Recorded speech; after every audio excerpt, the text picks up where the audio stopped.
हरे कृष्णा, राधे राधे, जय श्री राम। आप सभी को हनुमान जन्मोत्सव और चैत्र पूर्णिमा की हार्दिक शुभकामनाएं।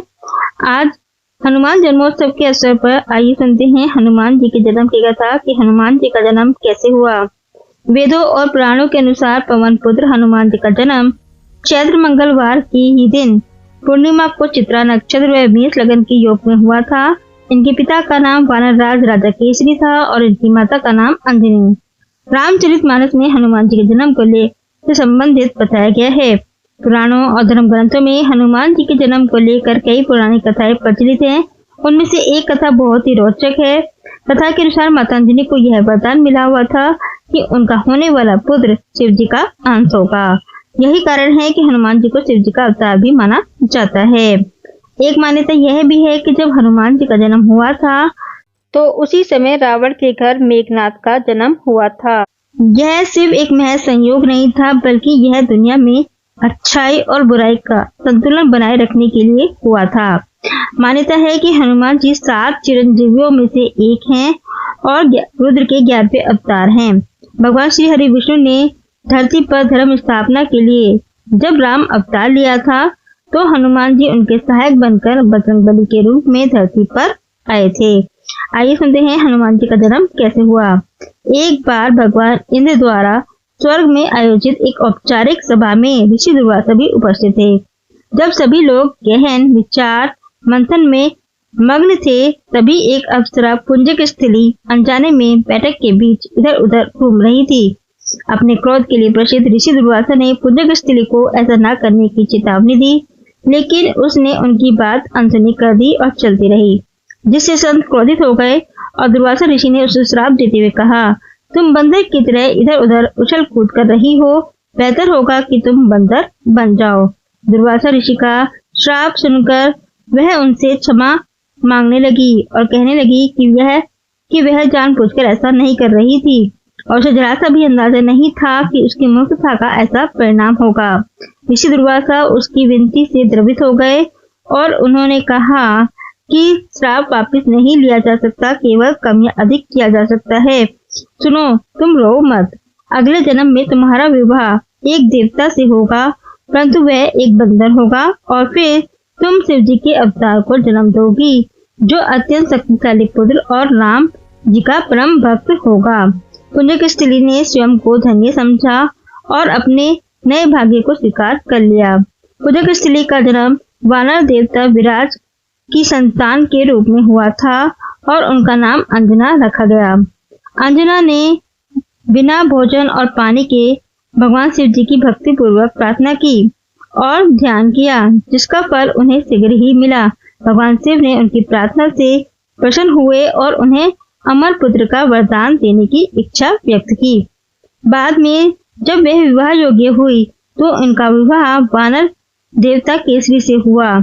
इसके बाद उन्होंने सुख में वैवाहिक जीवन व्यतीत किया। अंजना और केसरी शांतिपूर्ण जीवन व्यतीत कर रहे थे और पूरा अखाड़ा शांति से भरा हुआ था, जहां संत धार्मिक अनुष्ठानों में लीन रहते थे और लोग प्रेम से सराबोर थे। लेकिन एक दिन शंखपल नामक एक जंगली हाथी बेकाबू हो गया और उसने उत्पात मचा दिया।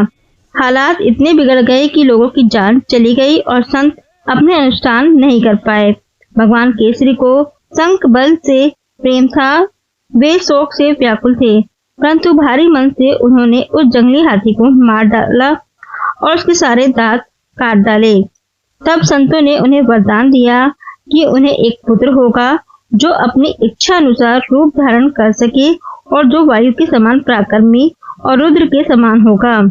फिर ऐसे हुआ हनुमान जी का जन्म। एक पौराणिक कथा के अनुसार जब अयोध्या के राजा दशरथ अपनी पत्नियों के साथ पुत्र प्राप्ति के लिए हवन कर रहे थे तो हवन में उन्हें एक खीर दी गई। उन्हें कहा गया कि यह वो अपनी रानियों को खिला दे। हवन समाप्ति के बाद जब राजा दशरथ ने खीर तीनों रानियों में थोड़ी थोड़ी बांट दी, लेकिन तभी खीर का एक भाग एक कौवा अपने साथ उड़ा ले गया और उसने उसे वहीं गिरा दिया जहां अंजनी माँ तपस्या कर रही थी। तपस्या करती हुई अंजना के हाथों में जब खीर गिरी तो उन्होंने उसे शिव जी का प्रसाद समझकर ग्रहण कर लिया। कहते हैं कि इसी प्रसाद की वजह से अयोध्या में राम जी का जन्म हुआ और अंजना की कोख से हनुमान जी का। इस तरह से प्रभु और भक्त दोनों एक साथ एक ही प्रसाद से इस धरती पर अवतरित हुए और उनका एक अनोखा संबंध जन्म से ही बन गया। आनंद रामायण के अनुसार हनुमान जी की गिनती 8 अमरों में होती है। अन्य साथ हैं अश्वत्थामा, बलि, व्यास, विभीषण, नारद, परशुराम जी और मार्कंडेय। तो ये थी हनुमान जी के जन्म की कथा कि हनुमान जी का जन्म कैसे हुआ। भाई जानते हैं हनुमान जयंती के दिन पूजा कैसे करें। हनुमान जयंती के दिन सुबह सवेरे उठकर हनुमान जयंती की पूजा का संकल्प लें। सुबह जल्दी उठकर स्नान करें और लाल रंग के कपड़े पहने। हनुमान जी की पूजा शुभ मुहूर्त में ही करें। घर में उत्तर पूर्व दिशा में हनुमान जी की मूर्ति या चित्र या चौकी पर स्थापित करें। हनुमान जी के साथ प्रभु राम की मूर्ति भी जरूर रखें। हनुमान जी को शुद्ध जल से स्नान कराएं। हनुमान जी राम जी को वस्त्र अर्पित करें। हनुमान जी को लाल और राम जी को पीले फूल अर्पित करें। लड्डू के साथ साथ तुलसी दल भी अर्पित करें। तुलसी की माला भी पहना सकते हैं। हनुमान जी की प्रतिमा पर सिंदूर लगाएं। धूप दीप नैवेद्य अर्पित करें। पहले श्री राम जी के मंत्र ओम राम रामाय नमः का जाप करें। फिर हनुमान जी के मंत्र ओम हम हनुमंते नमः मंत्र का जाप करें। हनुमान चालीसा, आरती और बजरंग बाण का पाठ करें। हनुमान जी को भोग लगाएं। गुड़ और भुने चने का भोग भी लगा सकते हैं। यह हनुमान जी को काफी प्रिय है। प्रसाद वितरित करें। जो उपवास करते हैं वह एक समय मीठे भोजन का सेवन करें। नमक का सेवन नहीं करना है तथा हो सके तो बंदरों को केले वितरित करें। हनुमान जी के साथ माँ लक्ष्मी जी की पूजा करें और पूर्णिमा के दिन चंद्रदेव को अर्घ्य अवश्य दें, क्योंकि पूर्णिमा का दिन माँ लक्ष्मी और चंद्रदेव को भी समर्पित होता है। अब आइए जान लेते हैं हनुमान जी के भोग। हनुमान जयंती के दिन हनुमान जी को उनके प्रिय भोग जरूर लगाएं।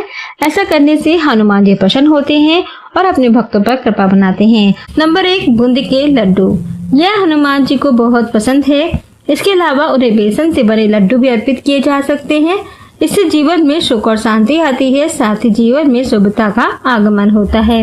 नंबर 2, गुड़ और चना। यह एक पारंपरिक भोग है जो कई जगह हनुमान जी को अर्पित किया जाता है। गुड़ और चने को एक साथ मिलाकर प्रसाद के रूप में बांटा भी जाता है। ऐसा करने से जीवन के सभी दुखों का नाश होता है। नंबर 3, केला। फल के रूप में केला हनुमान जी को बहुत पसंद है और इसे भी भोग के रूप में चढ़ाया जाता है। नंबर 4, इमरती। कुछ क्षेत्रों में इमरती भी हनुमान जी को भोग के रूप में अर्पित की जाती है। ऐसा करने से रिश्तों में मधुरता आती है। नंबर 5, मीठा पान। हनुमान जी को मीठा पान का बीड़ा चढ़ाने की भी परंपरा है, जिससे संकट दूर होने की मान्यता है। मीठी बूंदी एक सरल और पारंपरिक भोग रेसिपी है। आपको कुछ बेसन खाने वाला रंग और चीनी की चाशनी की जरूरत होगी। इसे घर पर बनाना आसान है। अगला नंबर आता है खीर। खीर एक सदाबहार मिठाई है और कोई भी भारतीय उत्सव इसके बिना पूरा नहीं होता। चावल को दूध, खोया, चीनी और इलायची के साथ धीमी आंच पर पकाया जाता है।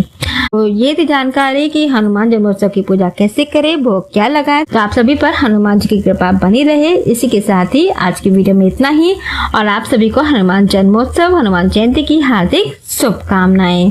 जय श्री राम, जय बजरंगबली, जय श्री राधे।